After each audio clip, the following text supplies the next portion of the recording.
Chapter 1. The Arrival of the Letter. The sun rose over St. Edmund's Mead with the same delicate punctuality it had kept for centuries, casting warm golden light across the sleepy village. The morning mist hung low over the hedgerows and slate roofs, giving the illusion that the town was still in a dream. The red brick houses blinked in the light, shutters creaking open, and the scent of dew-dampened roses perfumed the breeze.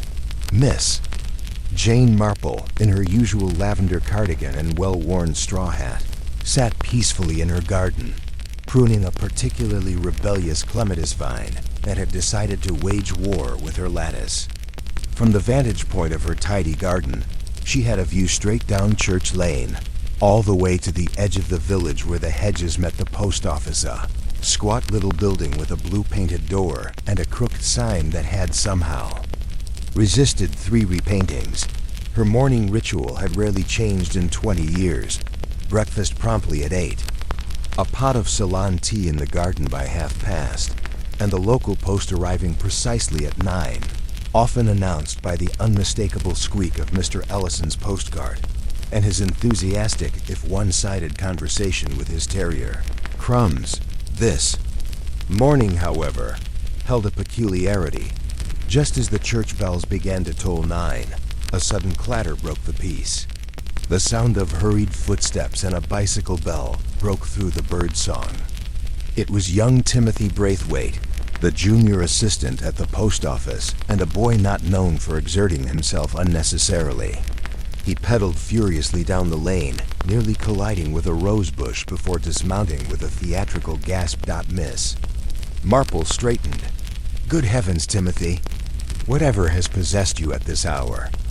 The boy, red-faced and puffing, held up a cream-colored envelope with trembling fingers. "It's addressed to Mr. Harold Fothergill at the Laurels." "Ma'am," he explained breathlessly. "But well, he's dead, ain't he?" Miss Marple raised her brows ever so slightly. Harold Fothergill had indeed passed away 3 days ago. The death of the retired magistrate, while not altogether shocking, he had suffered from a weak heart, had nevertheless left a strange unease in the village. Not that he had been a universally beloved man, but he had been a fixture of order, decorum, and the iron rule of law. A man of precise habits, exacting standards, and rather too sharp a tongue. "May I?" she asked gently, reaching for the envelope. Timothy hesitated. "I was tacking it to Miss Letitia, Mr. Fothergill's sister. She's at the Laurels, overseeing things." "Quite right," Miss Marple nodded. "But allow me to escort you. I should like to pay my respects." Truthfully, Jane Marple's curiosity had been quietly roused. A letter arriving after death was always a matter of some interest. The Laurels was a proud but slightly weary house, nestled behind a wrought iron gate that had rusted at the hinges. Miss Letitia Fothergill stood in the doorway, wrapped in a black shawl despite the summer morning, her angular features pulled into a mask of dignified grief. "Miss Marple," she said with a cordial nod. "How kind." "Just passing, dear," Miss Marple said gently. "And young Timothy was bringing something for your brother. Letitia's eyes narrowed at the letter. She took it with long fingers and examined the postmark. It was sent from London. Yesterday's date. There was a pause. Even Timothy, who had begun to fidget, sensed something delicate in the air. "Shall I take Crumbs round the back?" He mumbled and disappeared, boy and dog vanishing gratefully into the garden. Miss Marple gave Letitia a small, knowing smile. "You must forgive my saying so, but a letter arriving posthumously well, it rather insists upon notice." Letitia's expression shifted. Something between tension and curiosity flickered across her face. "You are quite right," she said finally. "Come in, Miss Marple." The drawing room still bore the faint traces of mourning. Heavy curtains had been drawn halfway, and floral tributes sat in vases that were already beginning to wilt. The portrait of the late Harold Fothergill glared from above the fireplace, an oil painting of a man with formidable eyebrows and a mouth set in permanent judgment. Letitia opened the letter slowly, slicing the envelope neatly with a letter opener. shaped like a dagger. Her eyes scanned the first few lines, and Miss Marple, seated across from her, observed the tightening of her mouth and the small, almost imperceptible tremor that took her hand. "Well," Letitia murmured. Miss Marple said. "Nothing." Silence, after all, often did more to encourage revelation than probing. "It's from Mr. Gerald Broom," Letitia said at last, the name catching faintly in her throat. "A name I have not heard in many years." Miss Marple's face remained impassive, but she knew that name. Gerald Broom had once been a young solicitor, promising and full of charm. There had been whispers, never anything confirmed, about a quarrel with Harold Fothergill many years ago. Something about a will a client and accusations of misconduct. Gerald had left St. Edmund's Mead in a flurry of disgrace. Letitia continued, reading, her face now paling. "It seems he wished to speak with my brother about a matter he says could not be put in writing." Miss Marple's eyes sharpened. "Curious timing." "Yes," Letitia whispered. "He says he was arriving in the village today. That he had business of great urgency. He hoped Harold would meet him privately. He even booked a room at the Old Coach House Inn." There was a long silence between the two women. "Gerald Broom is returning?" Miss Marple said quietly. "After all these years?" Letitia folded the letter carefully. "He mustn't know Harold is dead.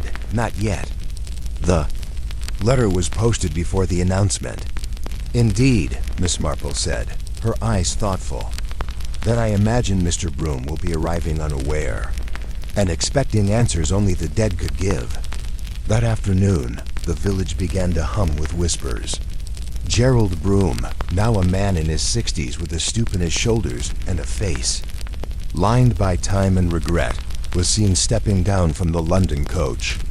His suitcase was battered, his clothes respectable but worn, and his eyes, according to Mrs. Ellison at the tea shop, were haunted. He checked into the Old Coach House Inn under his real name and asked discreetly whether Mr. Fothergill was at home. He was informed, gently but firmly, that the magistrate had passed away, and from that moment, Miss Marple noted, Mr. Broom did something quite peculiar. He neither wept nor expressed visible shock. Instead, he asked to be shown to his room, sat down at the corner table near the fireplace, and pulled from his briefcase a thick envelope sealed in red wax. He did not eat.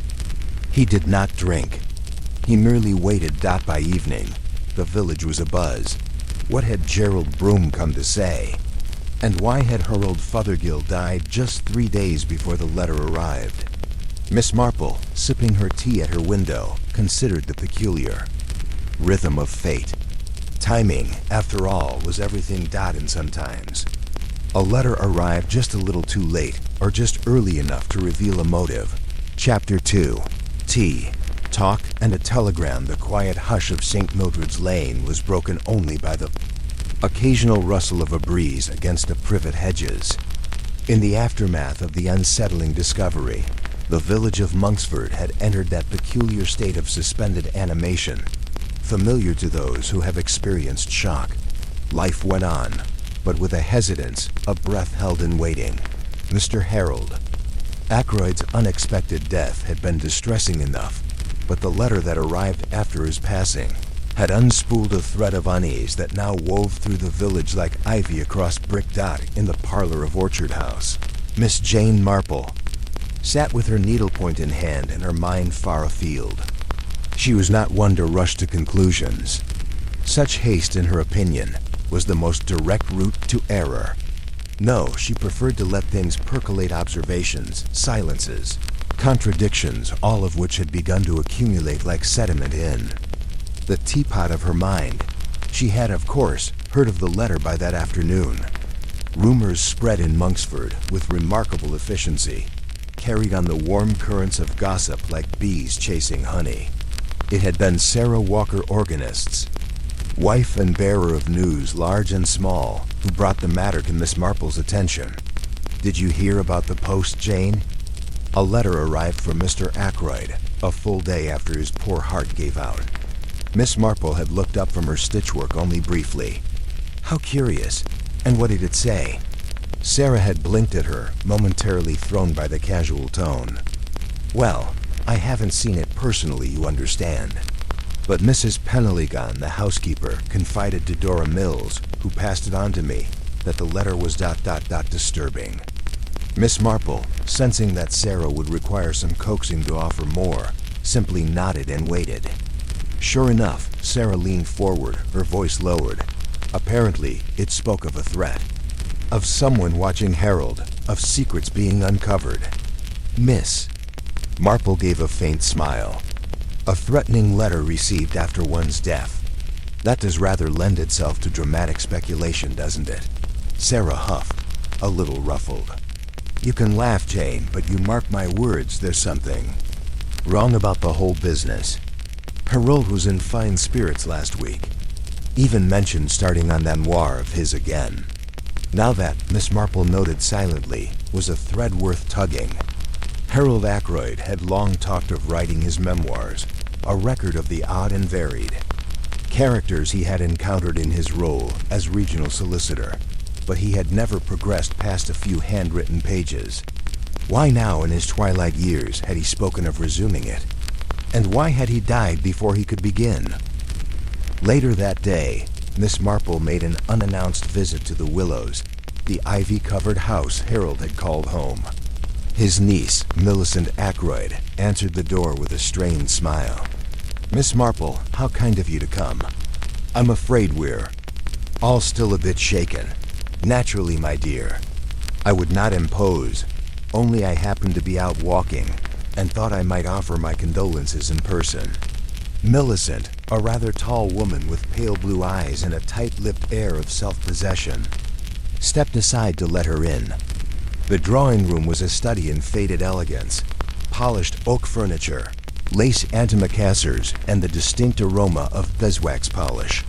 A photograph of Harold stood on the mantel, flanked by a pair of brass candlesticks. As they sat, Miss Marple allowed herself to gently observe. Millicent's hands, neatly folded in her lap, were trembling slightly. The tea tray, though tastefully prepared, bore signs of hurried assembly. One of the cups had a faint lipstick smudge on the rim, and in the hearth, a letter half consumed by fire lay atop the coals. Do forgive me if I speak out of turn, Miss Marple said, her voice low and kind. But I've heard there was a letter that arrived after your uncle's passing. Millicent's expression stiffened. Yes, it came the morning after.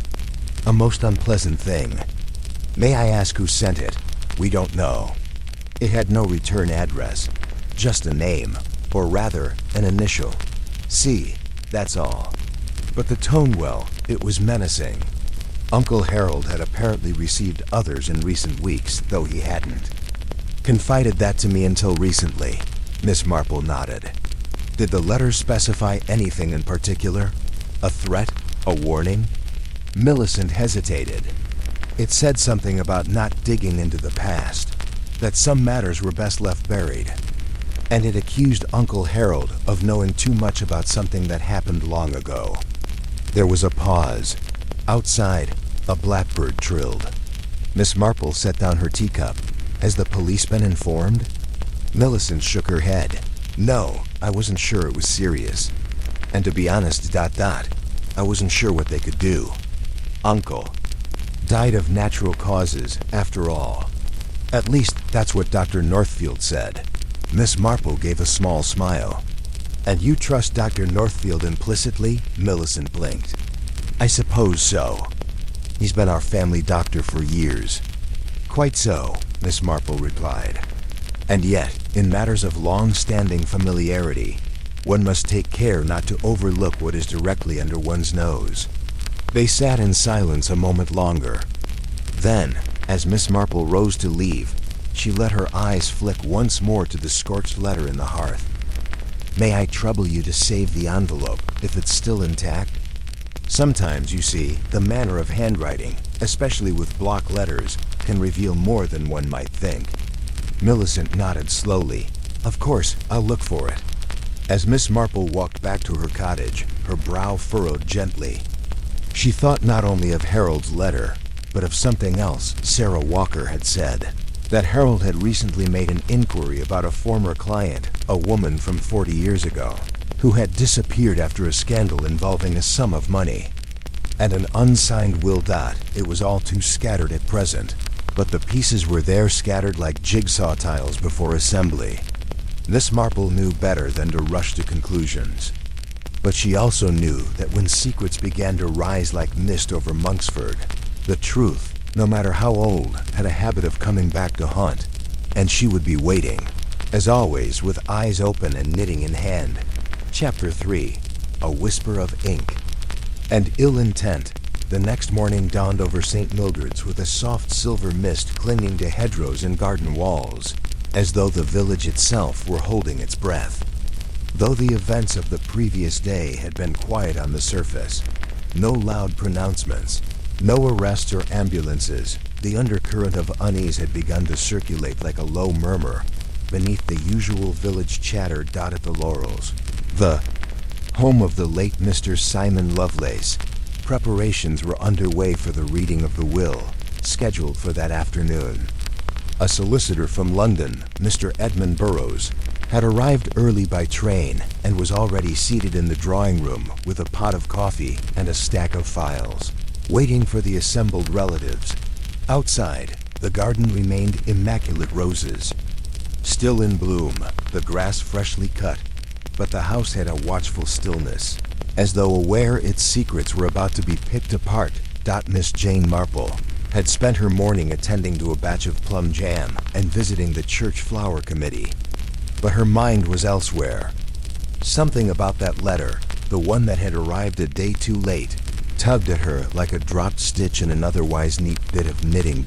She had mentioned it, ever so lightly, to Reverend Litchfield while adjusting a vase of lily on the church altar. A letter arriving after a death. Strange how often such things stir up rather more trouble than one might expect. She mused aloud. The Reverend, half listening, nodded. Yes, indeed, almost biblical in its timing. Miss Marple smiled faintly but said no more. She rarely pressed her observations at first. People, she knew, said more when they thought. You hadn't quite noticed that by midday, the town had begun to buzz in quiet anticipation of the will reading.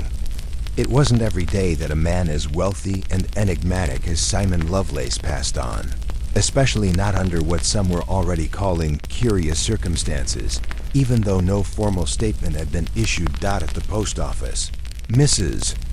Partridge told anyone who would listen that Mr. Lovelace had looked off color for weeks, and that he had told her he was thinking of moving to the coast to avoid certain complications. At the bakery, Mr. Calthorpe shared in hushed tones that Simon had withdrawn large sums from his account not a week before his death. Not normal behavior, he concluded solemnly, tapping the counter as if signing the matter closed. Meanwhile, the Lovelace house welcomed a handful of returning family members, most of whom had not seen Simon in years. First to arrive was his niece, Clarissa Lovelace, a slender woman of 40 with sharp cheekbones, an expression that seemed permanently etched in disapproval. She came from London, where she taught art history at a small university, and arrived in a sensible gray coat with a leather satchel clutched tightly under her arm.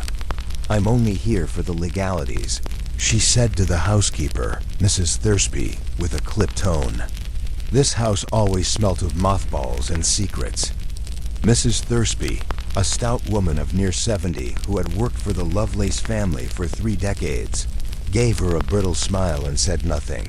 Not long after, Miles Lovelace arrived with his new wife, Fiona, a woman half his age with striking red hair and a fondness for dramatic size.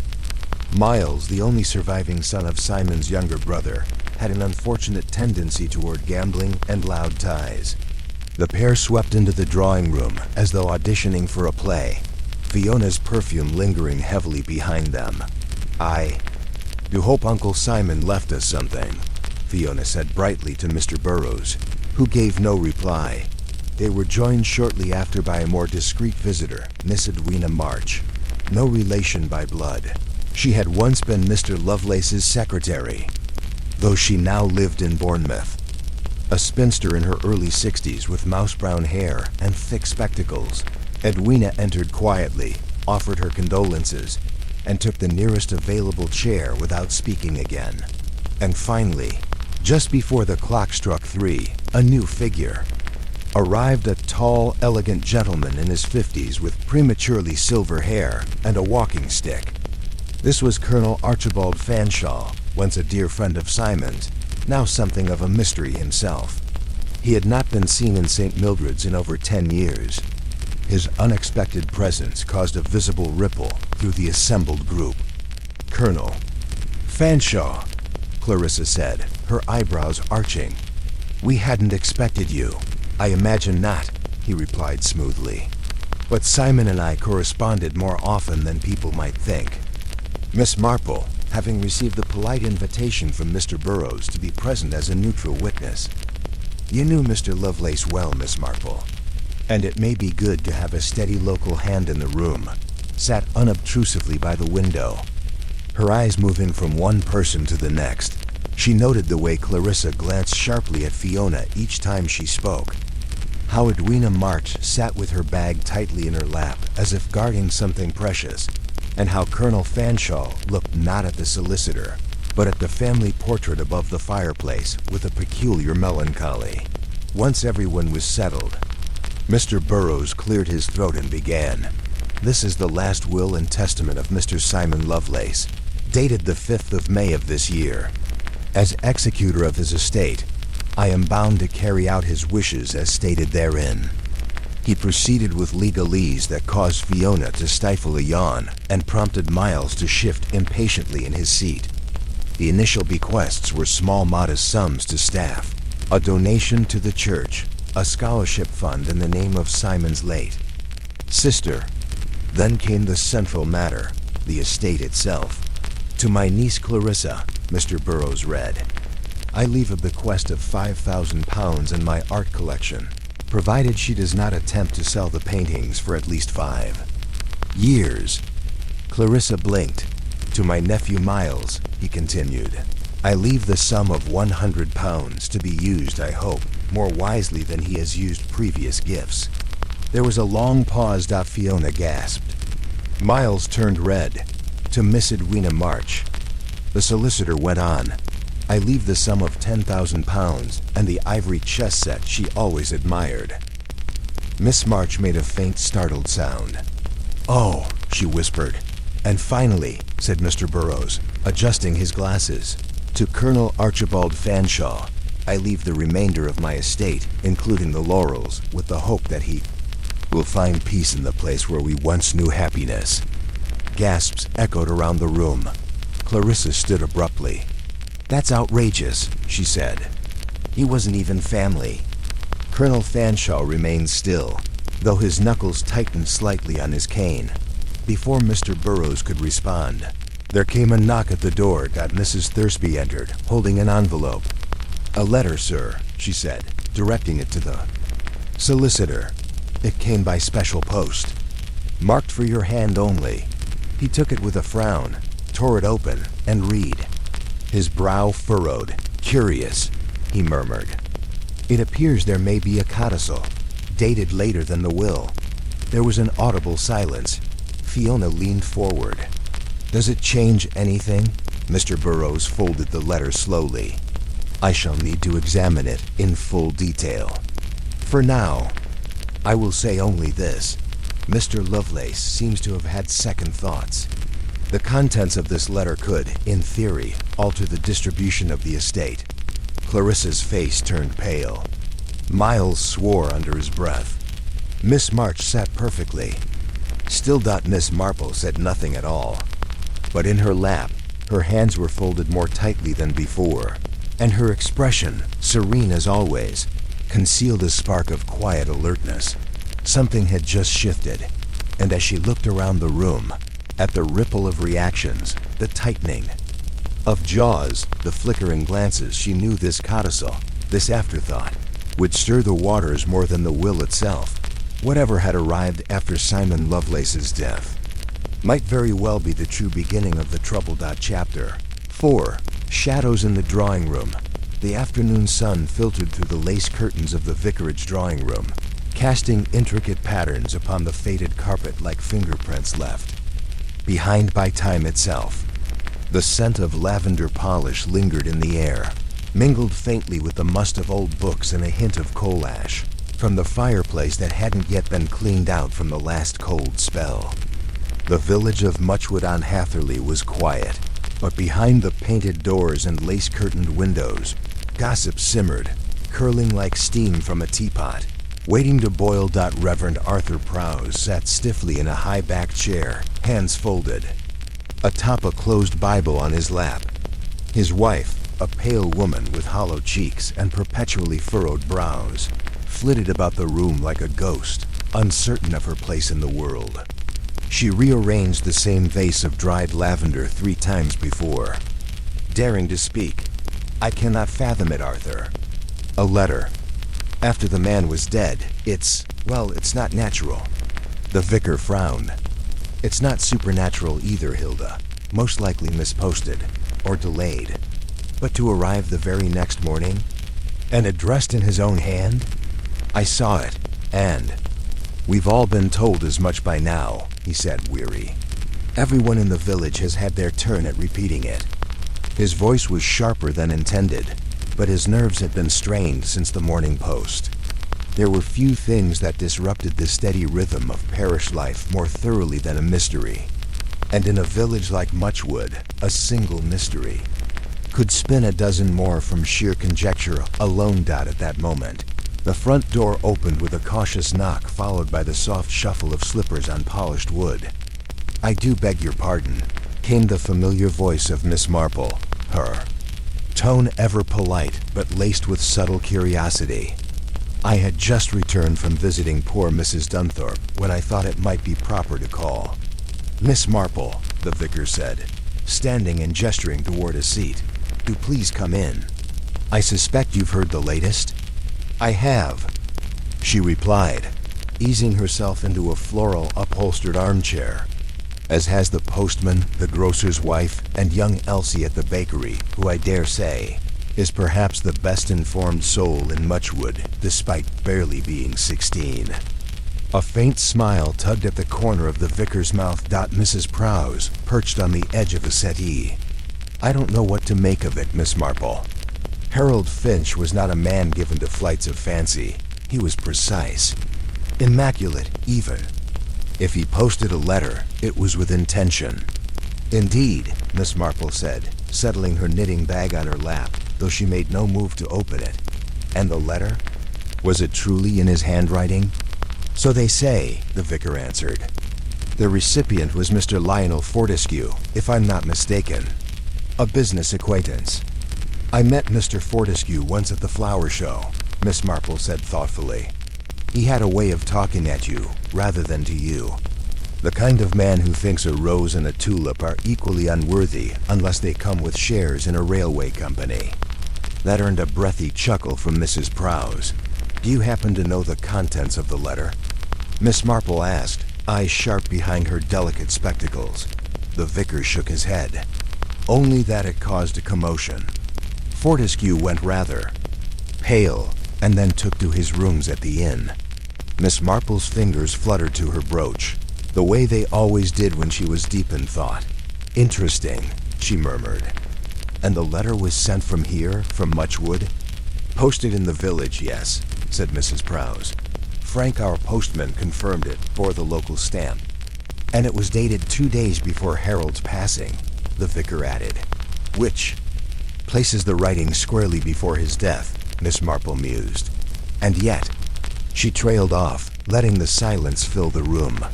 It was not the kind of silence that made one uncomfortable, but rather the sort that pressed one to listen more closely to oneself, or perhaps to the echoes of truth hiding in corners. The vicar reached for the tea tray. "Would you care for a cup, Miss Marple? Only if you have some of that lovely ginger cake from Mrs. Tilly's bake sale." A few minutes passed in companionable quiet as the tea was poured, and the subject of the mysterious letter floated above them like a ghostly specter. When Miss Marple finally spoke again, It was with casual grace. Letters, I find, are often like small windows into the heart. Sometimes people write down things they dare not say aloud. Sometimes they leave them behind intentionally or not. And sometimes, the timing of a letter says as much as the words within it. The vicar nodded, though his expression suggested he hadn't quite followed the thread. Before further questions could be asked, the front door opened once again, and a flustered maid stepped in. "Excuse me, Reverend, but Mr. Fortescue is here. He says it's urgent." The three occupants of the room exchanged looks, and a flicker of something, perhaps anticipation, sparked in Miss Marple's pale blue eyes. "Show him in," the vicar said. Rising. Lionel Fortescue entered briskly, his usually ruddy complexion sallow, his tie slightly askew. He gave a curt nod to Miss Marple, but wasted no time on pleasantries. "I've just come from the constable," he announced. "That letter, Harold Finch's letter, it wasn't about business. It was a warning." Miss Marple's knitting bag, still untouched, slipped slightly down her lap. "A warning?" The vicar echoed. "To whom?" "To me," Fortescue said, rubbing his temple. "And to someone else, I think. He wrote that he had seen something he wasn't meant to. Something about the Tuesday before he died. And that, if anything happened to him, the truth would find its way out anyway." Mrs. Prowse gasped. "Did he mention any names?" Miss Marple asked calmly. "No," Fortescue replied, pacing. "But he said he left a clue in plain sight, one they'd never notice unless they knew to look for it." "A clue?" the vicar said, perplexed. "What on earth does that mean?" Miss Marple's fingers tapped gently on the arm of her chair. Her eyes were narrowed in contemplation. "It means," she said softly, "that Mr. Finch, despite his sudden and unexpected passing, might have been aware that danger was close. And if he left behind a clue, then someone very much alive may now be worried that clue might still be found." Fortescue turned toward her sharply. "You don't think he was murdered, do you?" Miss Marple didn't answer at once. Instead, she lifted her teacup and sipped delicately. "I think," she said, setting it down with care, "that people in villages like ours rarely do things without reason. Especially not those who are precise, methodical, and afraid." The room fell quiet again, only the tick of the vicar's mantel clock breaking the silence. Somewhere outside, a sparrow cried sharply and unexpected. Jarring sound in the otherwise gentle afternoon. Miss Marple rose, smoothed her skirt, and gathered her knitting bag. "I believe I shall take a short walk through the village," she said with a small smile. "Perhaps stop by Mr. Finch's cottage. There's something to be said for looking at things while they're still undisturbed." As she stepped into the fading light of the summer day, her mind was already tracing the paths of words unspoken, letters delivered, and secrets that had waited far too long to be told. Chapter 5. Tea Leaves and Suspicions. The clock in the drawing room of Rosewood Cottage chimed 4:30. Miss Marple, seated by the window in her favorite high-backed armchair, poured herself a fresh cup of tea and reached for a bath bun. Outside, the light had begun to mellow. Golden rays danced lazily over the hollyhocks in her garden, but her thoughts were far from floral contentment. That letter had left a lasting mark on her mind. Miss Marple had mulled over its implications countless times, turning over every phrase with the meticulous care of one who knew just how much damage words could conceal. The arrival of a letter posthumously from Mr. Henry Bainbridge was already curious. That its contents alluded cryptically to unfinished business and unsettled scores made it more than a curiosity. It made it, to her practiced mind, a motive. She had made a quiet note in her notebook that morning, a habit long practiced since her early days in St. Mary Mead, listing not only the names of those who had reason to dislike Henry, but also the subtle cues in their behavior during the memorial. She turned her attention to one name in particular, Edmund Crispin. Henry's man of business. Mr. Crispin had arrived late to the memorial service, flustered and visibly perspiring, though it had not been a warm day. He'd offered vague apologies about a delayed train and made a perfunctory round of greetings before taking a place in the rear pew. Later, when she'd inquired about the estate, he had grown oddly evasive. Henry always managed things himself, he had said, with a strained smile. A terribly private man, really. Even I didn't know all his affairs. A man of business. Who didn't know his clients' affairs? Miss Marple doubted that very much. Then there was Margaret Pym, Henry's housekeeper for nearly 12 years, who had been overheard whispering to the vicar's wife that she couldn't help but feel something wasn't right. Miss Marple found the woman's unease telling, not because of what she said, but because she quickly pretended to laugh it off when caught. Yes, there were ripples beneath the surface of calm village life, and Miss Marple knew well that the greatest storms often began with such gentle disturbances. That afternoon, she dressed for her customary walk and made her way towards Orchard Lodge, the house Henry Bainbridge had inhabited in the final years of his life. It was now sealed and silent, draped in the eerie stillness of a place recently vacated by death. On the way, she passed Reverend Calhoun, who was pruning roses in his vicarage garden. "Ah, Miss Marple," he greeted cheerfully. "Taking your constitutional?" "I find a little walk clears the head wonderfully, Reverend, especially when there are puzzles to be considered." He chuckled lightly, then turned serious. "Speaking of puzzles, I received a curious visit yesterday from Henry's solicitor, Mr. Stratton. He came asking about a key, an old key, to be precise, that Mr. Bainbridge had given me years ago for safekeeping. Funny thing is, I've no recollection of such a thing." Miss Marple paused. "And yet he insisted?" "Oh yes, quite firm about it. Said it might be for a writing desk or small chest. I keep thinking perhaps I misplaced it, but my records don't show anything." "How odd," murmured Miss Marple, the wheels in her mind already turning. "A key, possibly to something containing documents or secrets. Secrets which may have died with Mr. Bainbridge. Unless, of course, someone else had found them." She thanked the vicar and continued on her way. As she approached Orchard Lodge, she noted the slightly ajar gate, the crisp boot prints in the gravel, not fresh enough to be today's, but recent. The constable had already locked the house, so someone else had visited, perhaps with access. She didn't trespass. That wouldn't do. But she lingered at the edge of the rose trellis near the garden wall, pretending to admire the view. From here she could see the corner window of Henry's study. Closed, but the curtain was drawn just slightly back, as if someone had looked out. The air held a faint whiff of something burnt paper, perhaps. That detail troubled her. Returning to her cottage, she found a note waiting under the blue and white porcelain cat that served as her DOORSDOP. It was from Mr. Stratton, the solicitor. He requested a brief visit the next day, saying he had further documents Miss Marple might find of interest as a witness to the reading of the will documents. That word again. And what could they possibly contain that hadn't already been disclosed? The next morning, as the clock struck 10, Mr. Stratton arrived with his usual polite efficiency. A tall, spare man with graying temples and a deep-set seriousness to his eyes. He carried a slim attach case. "I do apologize for troubling you, Miss Marple," he began.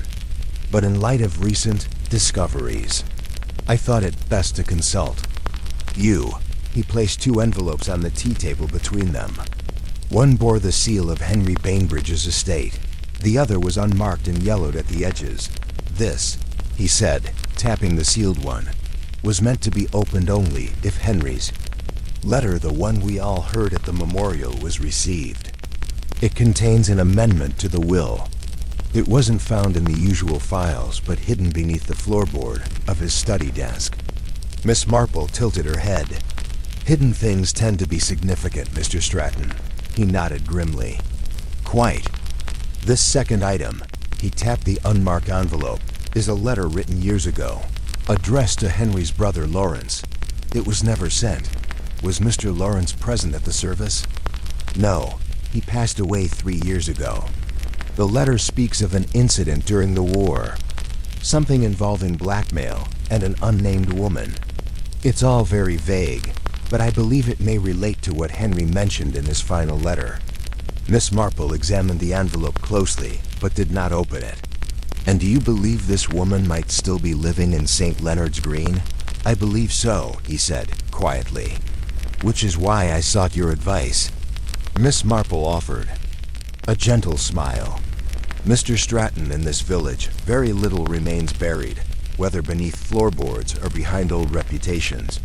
If there is a truth to uncover, we shall find it. But I advise caution. People do not like being reminded of past misdeeds. That evening, Miss Marple returned to her notebook. She drew a small tree, Henry Bainbridge, at the root, and branched it out to those connected to him. Lawrence, Edmund Crispin, Margaret Pym, and now, an unnamed woman tied to a forgotten scandal. She wrote one final word at the top of the page. Before turning in for the night, motive. And beneath it, in careful looping script, delayed justice is still justice. The mystery was deepening, and though the surface remained placid, Miss Marple could feel the gathering storm. Chapter 6. The sewing circle at the Bluebell Tea Room. The soft clinking of teacups and the rhythmic snip of scissors filled the Bluebell Tea Room that Wednesday afternoon, as the village sewing circle gathered under the lace-fringed light of its bay window. Outside, the clouds hung heavy and gray over St. Chad's Church, casting long shadows through the flower boxes and across the table, where Miss Marple sat with her needle-poised mitre. She was surrounded by the usual coterie of ladies, Mrs. Merriweather, with her endless anecdotes about her cousin's first husband's mysterious bankruptcy. Daphne Gudgeon, whose hands trembled over her embroidery and whose voice trembled more when talk neared the subject of letters. And Ruth Wheeler, the baker's wife, who brought an impressive selection of pastries and an even more impressive supply of gossip. "Did you hear?" Ruth said in a near whisper that made everyone lean closer. "That Mrs. Templeton Francesca, had a visitor from London yesterday? Arrived in a motor car just before sundown. Stayed less than half an hour, they say. London?" Mrs. Merriweather arched a penciled brow. "How dreadfully fast." "It was a woman," Ruth continued. "Smart-looking, too. Hair bobbed like. A film actress. Didn't even take tea, just came and went. Francesca looked pale as a ghost after." Miss Marple, whose fingers moved with deft precision over a swatch of lavender muslin, murmured, "People do have a way of arriving just when one most dreads them. Or perhaps ... when one most expects them."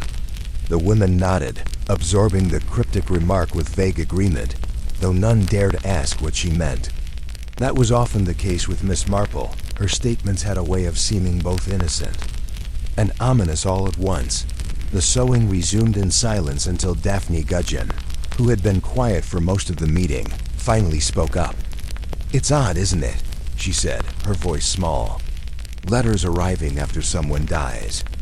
Makes you wonder if there was something they meant to say, something important they couldn't say in life." Mrs. Merriweather glanced sideways at her. "It's a coincidence, I'm sure. The post can be terribly slow, especially if you rely on that dreadful young lad on the bicycle. Or," Miss Marple said gently, "the letter was never meant to be sent at all. Perhaps it was posted by someone else, entirely." The words hung in the air like the scent of lemon sponge. Ruth blinked. But then why? Miss Marple only smiled. As the circle dispersed and the women filtered out with wrapped cakes and murmured goodbyes, Miss Marple lingered behind under the pretense of examining a tatted doily on the sideboard. When she finally stood to leave, her gaze lingered on the notice board near the entrance. Nestled between a flyer for choir auditions and a call for jam donations was a crisp white card.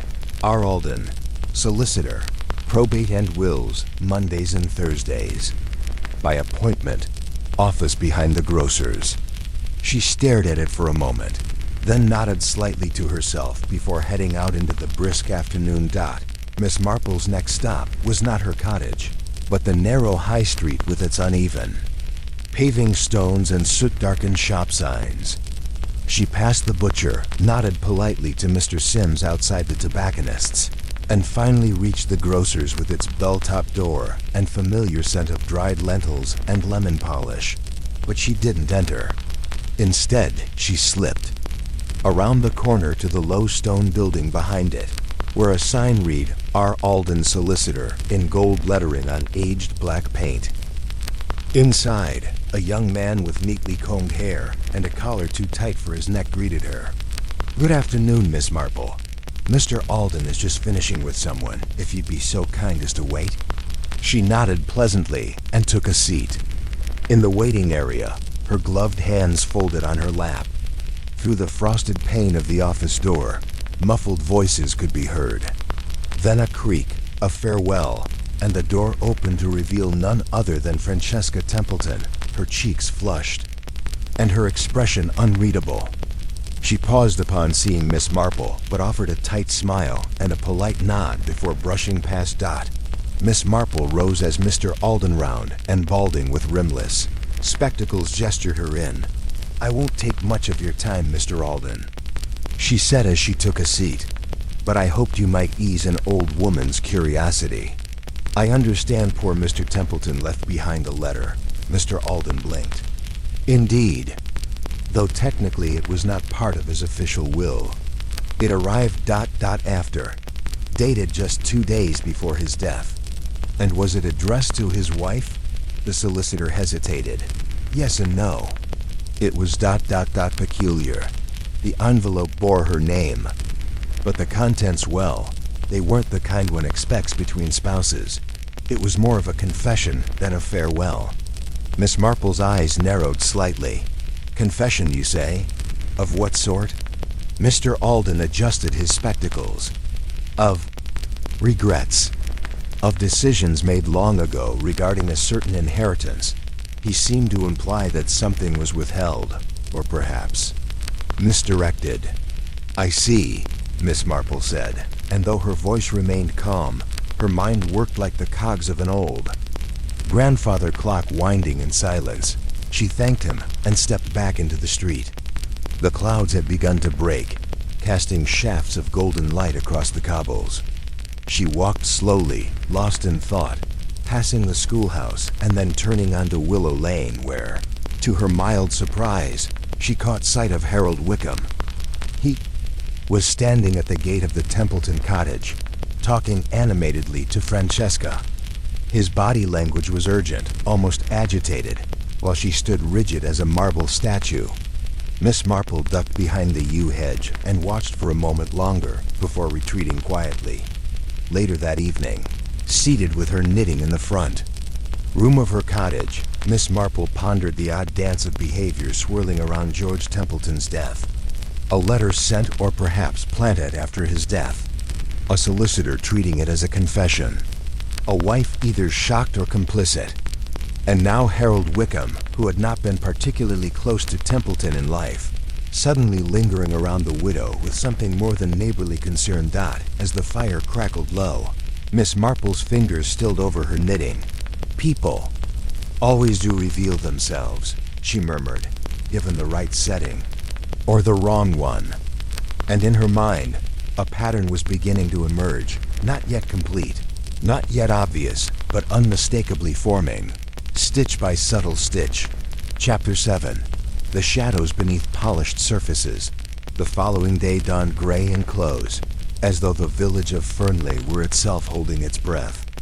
A fine drizzle blurred the hedgerows and glistened faintly on the cobblestones, as shopkeepers went about their morning rituals with subdued energy.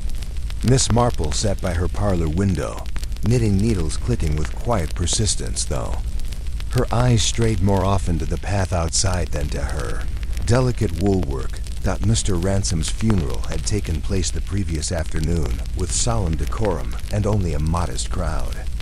The solicitor had been well liked, certainly, but not intimately known, and his sudden death had left behind not grief so much as polite confusion.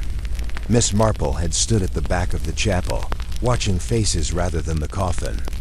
It was not grief she'd studied, but absence who had chosen not to attend. Now, in the early hush of the morning, a knock at the door brought her out of her thoughts.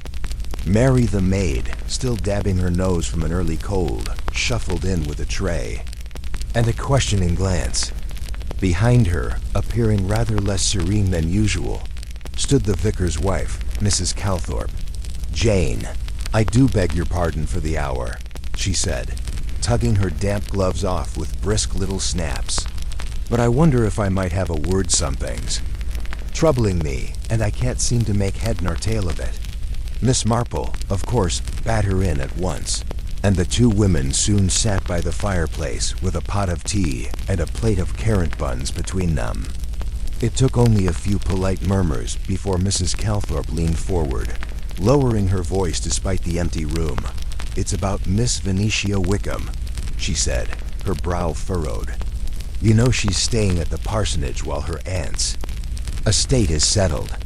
Poor girl's hardly said a word since arriving, and I assumed it was grief, naturally. But Jane, I happened to see her yesterday afternoon, just after the funeral.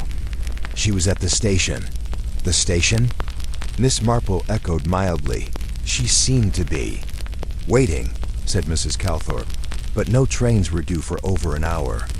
When she saw me, she turned rather pale and walked away quite deliberately."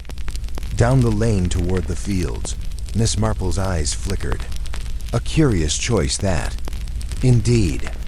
She's a strange girl, quiet, but always watching. The vicar says she's mourning in her own way, and I agree, but it's as though she's hiding something, or expecting something." Miss Marple nodded slowly, then lifted her teacup.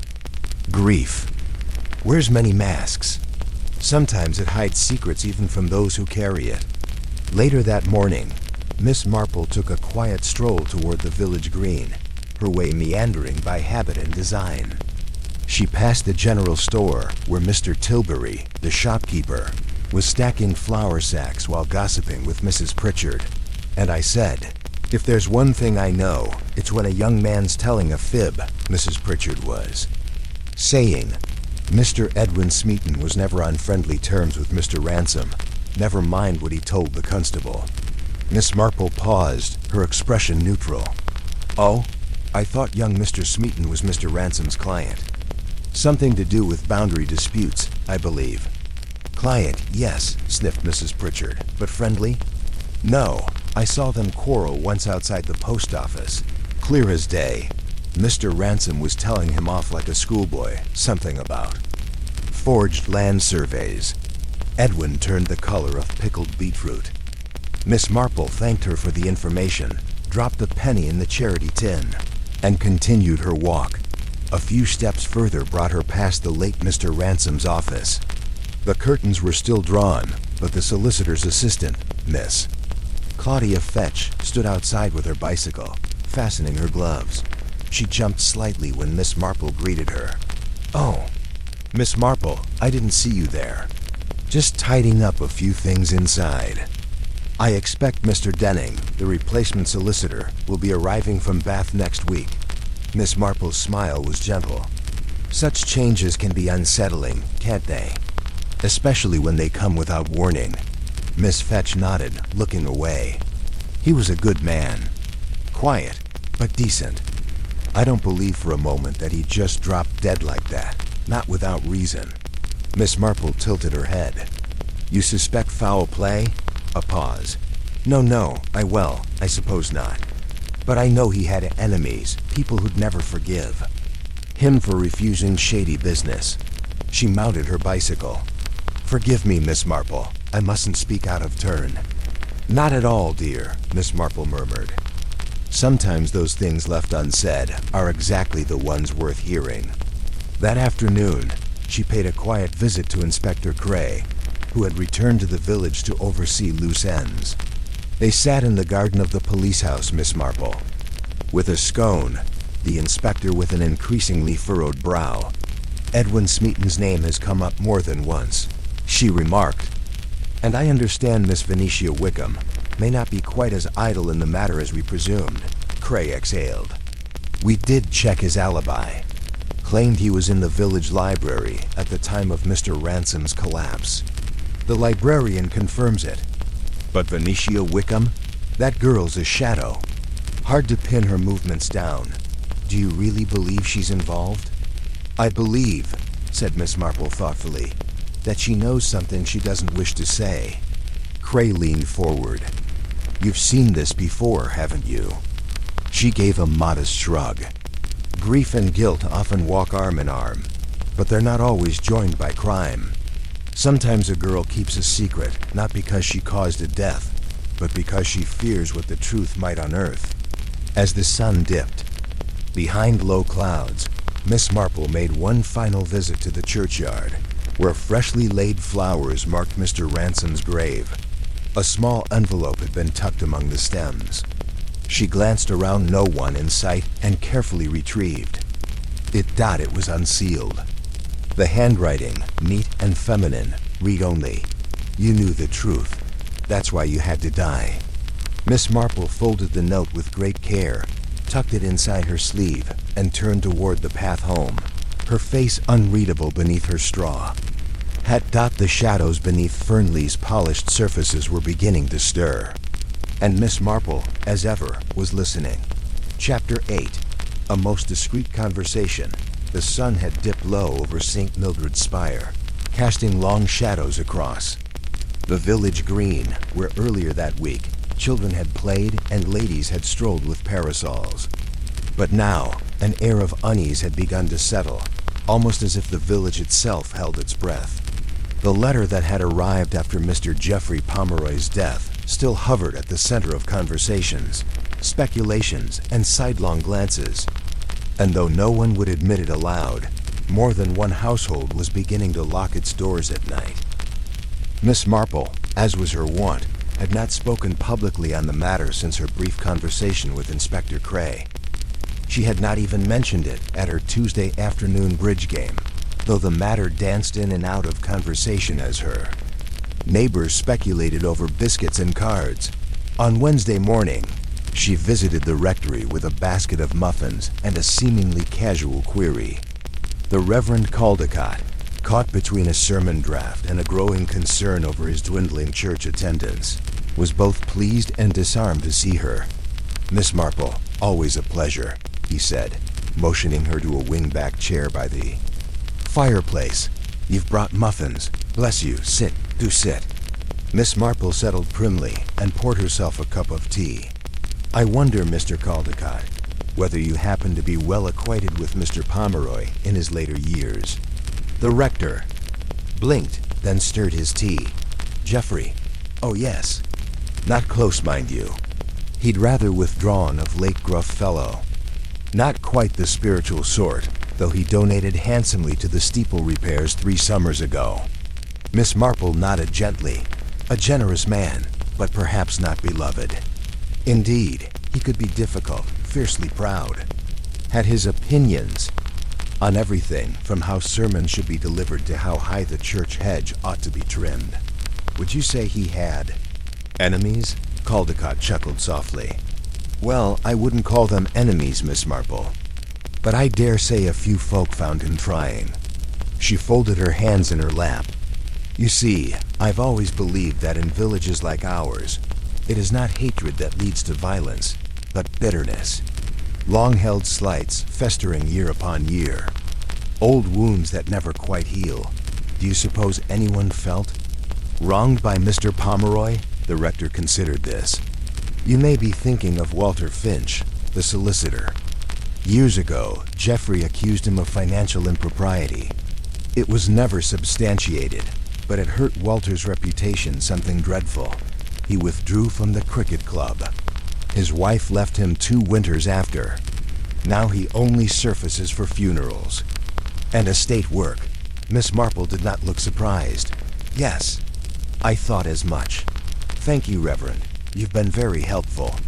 She departed with the air of one who had not gathered much, but in truth, her mind was now quite busy. That afternoon, She made her way to the edge of the village where Walter Finch's narrow house crouched beneath a canopy of ivy. She had not visited him in years, but she was not one to let awkward history interfere with necessity. Finch himself opened the door. He was a small man, stooped from years, hunched over ledgers, and his eyes were red-rimmed as though from sleepless nights or too much port. "Miss Marple," he said with a hesitant smile. "My word, what brings you?" She gave a delicate smile in return. "An old woman's curiosity, Mr. Finch. May I come in for a moment? I won't take long." He hesitated, then stepped aside. Of course. His drawing room was neat. The air scented faintly of mothballs and pipe smoke. Miss Marple lowered herself into a chair and accepted a modest cup of tea, which he offered with shaky hands. "I'll not insult you by dancing around the topic," she began gently. "You must know that Geoffrey Pomeroy's passing has stirred quite the interest. And now that there's this letter, dated the very morning of his death," he stiffened. "Yes, I read about that in the paper. Unusual business." "Quite. And as you were his solicitor formerly, I wondered if you had heard from him recently. Perhaps something unofficial?" Finch looked down at his tea. "We hadn't spoken in years. Not since he accused me of misappropriating funds in the Willoughby Trust affair. I never forgave him, Miss Marple. Not because of the accusation itself, but because he made it so publicly. I lost every client worth having, I remember. And yet you never sought to clear your name?" "I tried. The accounts were a mess, poor bookkeeping on the trust's part, but there was no fraud. By the time it was resolved, the damage was done." Miss Marple observed him quietly. "You must have been very angry." Finch looked up sharply. "Do you suspect me, Miss Marple?" "Oh no," she said mildly. "I never suspect anyone. But I do observe, and I know what bitterness can do to a man." He gave a long sigh. "I hated him, yes, but I never wished him dead. And certainly didn't expect him to send any letters, especially not to you." Her expression remained calm. "Ah, so you've heard who received the letter?" "I may have overheard in the grocer's queue." She did not press further. Instead, she took another sip of tea. "You know, Mr. Finch, sometimes letters are written with the intent to stir things up after a man is gone. Perhaps to settle old scores." He looked at her, something flickering behind his eyes. "Then I should expect mine any day." She gave a faint smile, and after a few more pleasantries, she took her leave. As she stepped out into the cool dusk, she made a mental note. Walter Finch may not have been involved in Geoffrey Pomeroy's death, but he was most certainly expecting something unsettling that evening. Miss Marple sat quietly in her sitting room, knitting half a sleeve of a woolen jumper for her great niece, while her mind retraced the last few days. Geoffrey Pomeroy had written a letter on the morning of his death. That letter had found its way to Beatrice Langley, who seemed genuinely shaken by it. And now, the shadows of old disputes, like Walter Finch's fall from grace, were beginning to resurface. At 9 o'clock. There was a knock at her door. It was Inspector Cray. "Sorry to call so late, Miss Marple," he said, stepping inside. "But something new's come up. Thought you'd want to hear it." She gestured to the armchair. "By all means, Inspector, do sit." He did, leaning forward with a serious look. "We had a word with Pomeroy's housekeeper again, Mrs. Crampton. Turns out she remembered something odd the morning he died." Miss Marple leaned forward ever so slightly. "She says he burned something in the fireplace. A few pages. White paper," she said. "Threw them in just after breakfast. Said it was rubbish. But she said he looked angry, agitated." Miss Marple's knitting paused in mid-air. Did she see what the papers were? No, but she remembered one word written in large letters at the top. She said it was underlined. Just one word, confession. There was silence between them for a long moment. Finally, Miss Marple placed her knitting in her lap. "That changes things, doesn't it?" Cray nodded. "Yes, it might explain the letter. or suggest that there was another, one that didn't make it into the post. Miss Marple's voice was very quiet. Or perhaps someone made sure it never did. The inspector frowned. You think it was intercepted? I think, Miss Marple said, rising to place a fresh log on the fire, that Mr. Pomeroy had more to say than one letter could contain, and someone may have had reason to silence him before he could say it. She turned, her expression serene, but her eyes bright with unspoken calculation. Chapter 9. Threads of the past. The next morning dawned pale and windless, the air holding a tense silence that had become all too familiar in Little Bardsley since Colonel Barrington's death. Though the sun glinted off the neatly trimmed hedgerows and dew-kissed blossoms, it could not pierce the veil of disquiet that had settled over the village. At the Elms, the late Colonel's grand but now melancholy house, arrangements for the reading of the will were quietly underway. A solicitor from Exeter, Mr. Hubert Glass, had arrived by train that morning and was greeted by Mr. Denby, the Colonel's long-serving man of affairs. The two men exchanged quiet words in the front drawing room while the household tiptoed around them, unsure whether to mourn, serve, or speculate. Miss Marple, meanwhile, had chosen to take her mid-morning stroll a little later than usual, deliberately, passing through the high street and lingering by the church gate just as Vicar's wife, Mrs. Everstone, emerged from the church hall with a clipboard and a faint scowl. Such a trying time, Mrs. Everstone muttered as soon as Miss Marple greeted her gently. You would think people would come together, but instead it's nothing but bickering and accusations. This village always had its secrets, Jane, but they seem to be sprouting like mushrooms after a storm. Miss Marple offered a small smile. People do tend to talk more freely when unsettled. Fear and curiosity are very close cousins. Mrs. Everstone lowered her voice and leaned closer. Have you heard about what came out last evening? About a letter? A letter? Miss Marple asked innocently, although she had already heard whispers of it through Mrs. Reed, the housekeeper's sister. They say it arrived at the Elms the morning after the Colonel was found. Postmarked from Switzerland, I believe. Addressed in his late wife's handwriting. Miss Marple's eyes flickered for just a second. How very peculiar. The late Mrs. Barrington passed, what, 3 years ago? 4, corrected Mrs. Everstone. Cancer, poor soul. But imagine her handwriting, unmistakable, and posted weeks ago from a foreign address. It's all terribly unsettling.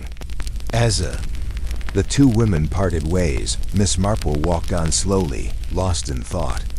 A letter in the hand of a dead woman, arriving just after her husband's sudden death.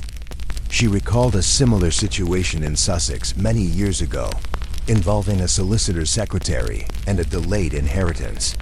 Often, the most innocent details, postage dates, handwriting, the paper used, could untangle an entire knot of deceit.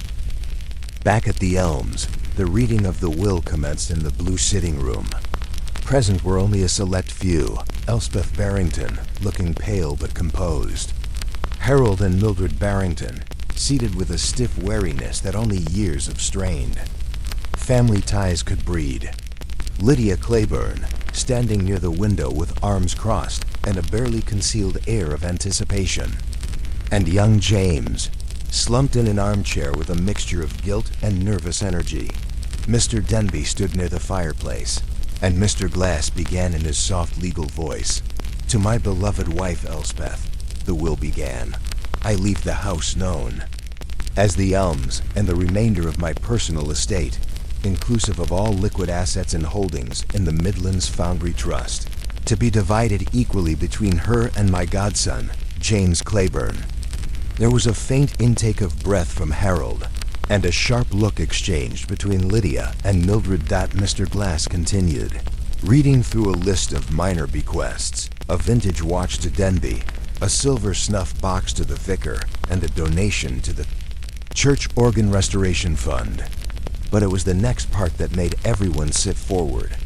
Should there be any challenge to this will on the grounds of mental incompetence, coercion, or fraud, I direct that the entire estate be placed in trust. for the benefit of the Orphans Endowment Society of Devonshire. A silence fell. Elspeth's face did not flicker. Harold looked stunned, as if something he had assumed might come to pass had suddenly evaporated. Lydia's lips thinned. James glanced at his aunt, visibly unsettled. "Is there ... any addendum?" Lydia asked carefully, or supplementary codicil. Mr. Glass adjusted his spectacles. "There is, a short one. Added 1 month ago. It concerns a safe deposit box in Exeter, the contents of which are to be delivered to Mr. Denby upon my death. The instructions are very clear. The Colonel wished the box not to be opened until 7 days after his funeral." Denby gave a short, respectful nod. Elspeth's voice, calm but pointed, interrupted the silence that followed. "I assume the mysterious letter that arrived posthumously is not addressed in the will?" "No, madam. I was not made aware of such." "A letter," Mr. Glass said, glancing toward Denby. "It's real," James piped in quietly. "I saw it. Elspeth opened it in front of me." Harold sat forward. "And what did it say?" Elspeth did not answer at once. Then she said, very softly, "It was only a few lines. Dated months before, but postmarked from Geneva just a week ago. A note in Cora's hand, Colonel Barrington's late wife. It said, 'He has done something dreadful. Something from the past is returned. If I vanish or fall ill suddenly, do not believe it's natural.'" Mildred gasped. Lydia stepped forward. Surely this must be a forgery. Miss Marple, who had been quietly ushered in by the housekeeper and stood near the hallway unnoticed, now allowed her presence to be acknowledged with a soft cough. "If I may," she said, "I do happen to recall Mrs. Barrington's hand. She once signed a parish cookbook I helped compile some years ago. A curious slant in her R's and a tendency to loop her f's like s quite distinctive." Elspeth nodded. "It was unmistakably her handwriting, Miss Marple." There was a pause. Harold broke it with a sneer. "A dead woman accusing from beyond the grave? Rubbish. But it does raise a question," Miss Marple murmured. "What past deed was she referring to?" Nobody answered. Later that day, Lydia visited Miss Marple's cottage under the pretense of borrowing a volume of poetry. Once inside, she sat heavily in the chair near the fire and sighed. "You must think we're all quite dreadful," she said. Miss Marple smiled mildly. "No, my dear. I think you're all quite ordinary, which, as it happens, includes secrets, pride, and pain. The Barringtons have never been dull." Lydia's face twitched with something between guilt and exhaustion. "Did you know that Cora once tried to leave Charles? I had heard something of the sort, but she did not. No, she stayed. And she suffered for it. But I wonder now, was it because she feared him? Or because of what they'd done together?" Miss Marple stirred her tea slowly. "You speak as though there's more. There always is, Miss Marple. Especially in families like ours. People think money and respectability can shield them, but they only bury things deeper, until one day something forces them up again." Outside, the village continued its ordinary rhythm. The bell in the church tower chimed 4 o'clock. A bicycle clattered past on the gravel, and a pair of children argued over who got to swing first at the green. But beneath that calm surface, the undercurrent stirred more fiercely than ever. And in Miss Marple's mind, the pieces were starting to shift into place. Not yet in their final order, but enough to sense a darker truth rising from beneath years of silence. The letter had arrived after death, but its warning still breathed. Chapter 10. A quiet conversation in the vicarage garden. Miss Marple sat under the ivy-covered pergola in the vicarage garden, a cup of tea balanced delicately on her lap. The air was still, heavy with the scent of lavender and the soft rustle of bees drifting from blossom to blossom. Opposite her, Reverend Halliday's wife, Margaret, perched on the edge of the wrought iron chair, nervously cradling her teacup. Her smile was tight, polite, But Miss Marple had long since learned to look beneath the surface of such expressions. "I always say, Margaret," Miss Marple began gently, "that gardens have a way of bringing truths to the surface. Something about the quiet, the safety of it." Margaret gave a weak laugh. "Do they? I suppose they do. Perhaps that's why we never managed to grow anything terribly exotic here. Just the usual English perennials, no surprises." Miss Marple tilted her head slightly, considering this statement. "Ah, but you see, sometimes it is the usual that hides the extraordinary. Things we pass by every day, never suspecting what they conceal." There was a flicker in Margaret's eyes, a shadow that darted and was gone. She looked down into her teacup.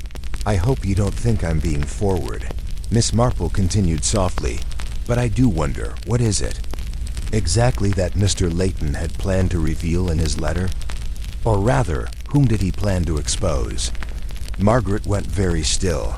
"You see," Miss Marple said, "the curious thing about Mr. Layton's letter is not only its arrival after his death, but the timing. Why send it to Charlotte instead of, say, the authorities?